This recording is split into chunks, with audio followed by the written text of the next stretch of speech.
क्या 8 हफ्तों के भीतर राहुल गांधी की संपत्ति से जुड़ी हुई हर एक जानकारी देश को पता चल जाएगी?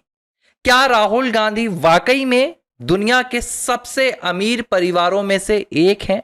क्या वाकई राहुल गांधी की संपत्ति सिर्फ 20 करोड़ नहीं बल्कि मिलियंस, बिलियंस और ट्रिलियंस में है?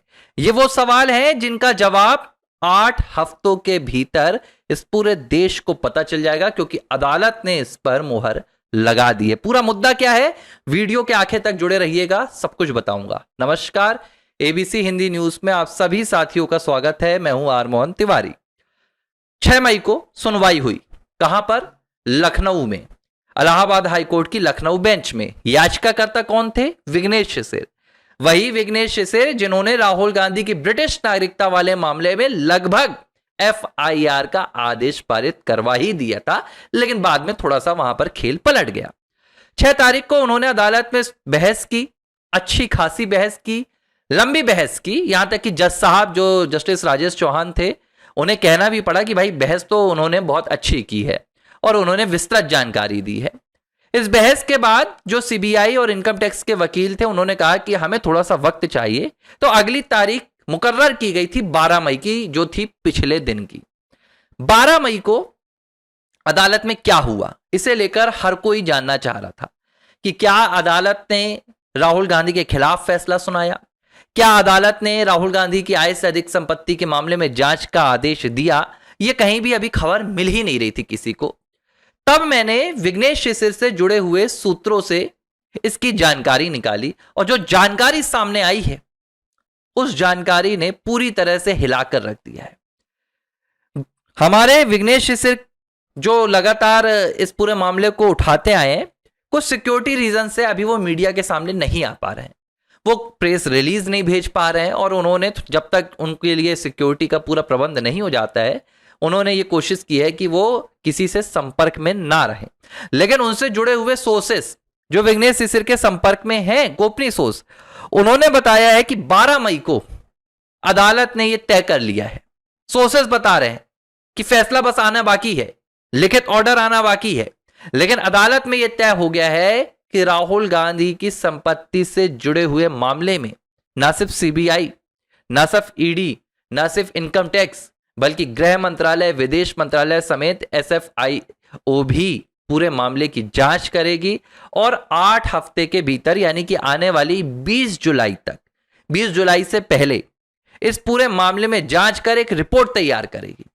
रिपोर्ट में जो आरोप विघ्नेश शिशिर ने लगाए हैं राहुल गांधी की संपत्ति को लेकर, उन आरोपों की जांच की जाएगी कि क्या वाकई में राहुल गांधी के पास इतनी संपत्ति है?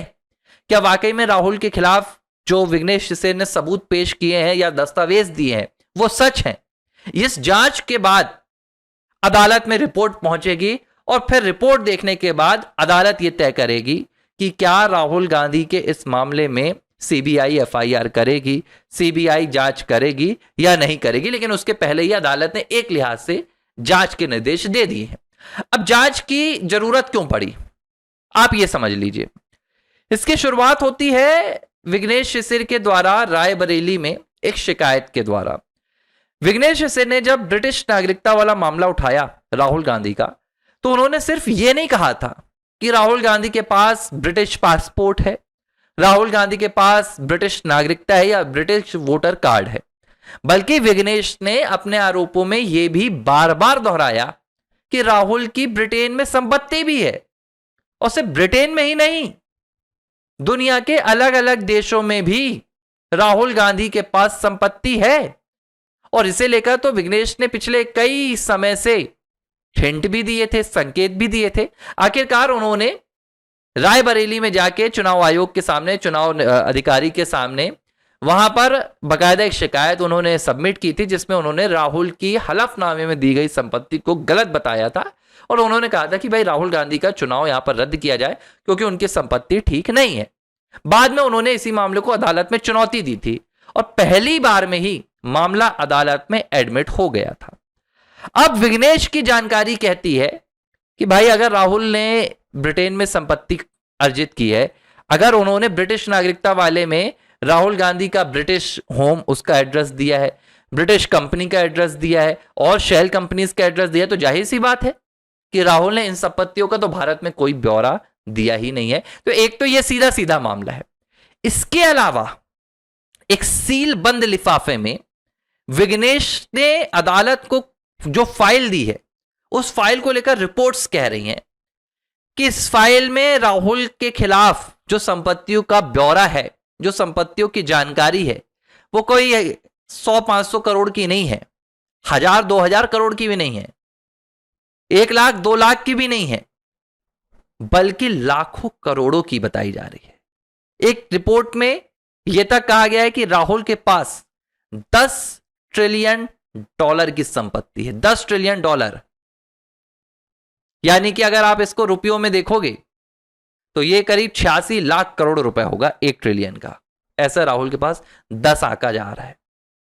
जाहिर सी बात है कि अदालत इस मामले को आसानी से तो ले नहीं सकती थी। अदालत इस मामले को मतलब गैर गंभीरता तो दिखा नहीं सकती थी, तो अदालत ने गंभीरता से ली और अदालत ने इन तमाम जांच एजेंसीज को कह दिया कि आप सभी एक जॉइंट ऑपरेशन कीजिए, आप सभी एक जॉइंट यहां पर इन्वेस्टिगेशन कीजिए, सबको ही मिलकर जांच करो और जांच में पता लगाओ कि क्या ये आरोप जो है वो सही है या नहीं है।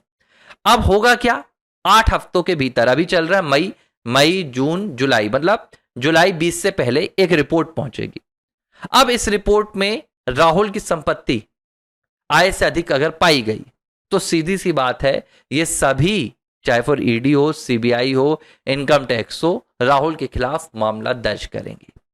और मुझे तो पहले ही विघ्नेश सिसोदिया ने बताया था कि जून से लेकर नवंबर के बीच में राहुल गांधी बाहर नहीं घूम पाएंगे, उन्हें जेल जाना ही होगा। उस वक्त मैं उनकी बातों को समझ नहीं पाया कि विघ्नेश आखिर किस ओर इशारा कर रहे हैं, लेकिन उन्होंने कई बार यह भी कहा था, उन्होंने कहा था कि जो ब्रिटिश नागरिकता का मामला है, दरअसल ये पूरे मामले का सिर्फ 1% है, महज 1% है, लेकिन इस पूरे मामले की जो सबसे हिला देने वाली बात रहेगी वो राहुल की जुड़ी हुई संपत्ति रहेगी। उनके परिवार के नाम पर संपत्ति है, लेकिन ये वाला परिवार नहीं। विघ्नेश का कहना है कि वो दूसरा परिवार है और इसीलिए अदालत में भी जब यह मामला पहुंचा ब्रिटिश नागरिकता वाला, तो यह मांग की गई थी कि भाई इस मामले को जज साहब के चैम्बर में सुना जाए, क्योंकि इस तरह की जानकारी सार्वजनिक नहीं की जा सकती जब तक कि मामला पूरी तरह से सीबीआई या ईडी के पास ना आ जाए। अभी भी जानकारी सार्वजनिक नहीं हुई है। ये जो मैं जानकारी जुटाकर आ रहा हूं आपको कहीं नहीं मिलेगी, ये सिर्फ विघ्नेश सिसोदिया के करीबी सूत्रों से मिली है। अभी कहीं भी किसी भी ऑर्डर में यह नहीं लिखा है, ना ही वो दस्तावेज सामने आए हैं जिसमें राहुल गांधी से जुड़ी हुई संपत्ति का ब्यौरा है। आप कोई भी यूट्यूब उठा लीजिए, कोई भी न्यूज चैनल या कोई भी आप पोर्टल उठा लीजिए, राहुल की कितनी संपत्ति को लेकर आरोप लगाए हैं विघ्नेश ने, यह कहीं आपको नहीं मिलेगा। सिर्फ मैं आपको बता रहा हूं कि यह जो संपत्ति है यह 10 ट्रिलियन के आसपास बताई गई है, 10 ट्रिलियन डॉलर में शायद बताई गई है वो भी। तो आप सोच नहीं सकते कितनी संपत्ति होगी।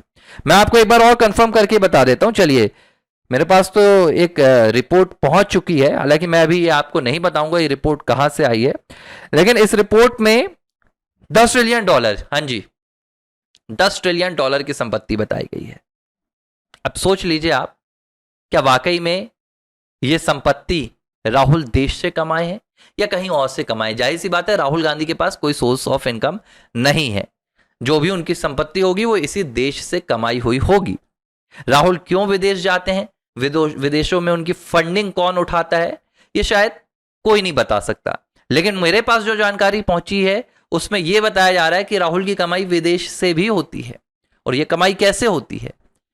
कई रिपोर्ट में दावा किया गया है कि विदेशी संगठन राहुल को लाखों करोड़ रुपए तक की राशि देते हैं, 5-5 लाख करोड़ रुपए तक की फंडिंग होती है और इसी फंडिंग के सहारे देश में अलग अलग एक्टिविटीज होती हैं। अब हम इन बातों को अदालत क्यों नहीं ले जा पा रहे हैं? क्योंकि हमारे पास सबूत नहीं है।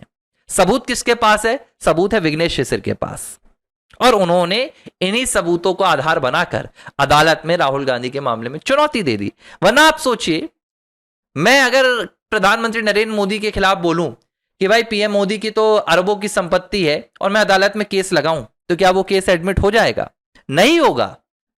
जब तक मैं उसके लिए दस्तावेज नहीं दिखाता हूं, जब तक मैं सबूत नहीं दिखाऊंगा, तब तक केस एडमिट नहीं हो सकता।